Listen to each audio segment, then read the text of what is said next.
Hello दोस्तों, आप देख सकते हैं हमने कोड का काम चालू कर दिया है और इसमें इतनी ज़्यादा रैपिंग थी छत में। हमने पिछली वीडियो में आपको दिखाया था कितनी ज़्यादा इसमें रैपिंग थी, किस तरह से छत ख़राब हो चुकी थी। हमने इसका सारा पेंट निकाला है, आप देख सकते हैं। थोड़ा बहुत बाकी है, बाकी पेंट निकालना चालू है। जल्द ही हम इसका सारा पेंट निकालेंगे, रीपेंट करेंगे।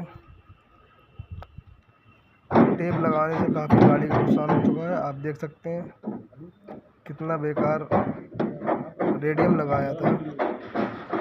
कितनी बेकार हो चुकी है छत की, और पिलर की हालत देख सकते हैं आप कितनी बेकार हो चुकी है।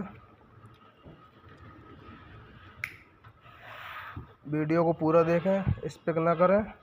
कमेंट करके ज़रूर बताएं कि कैसा लग रहा है हमारा काम।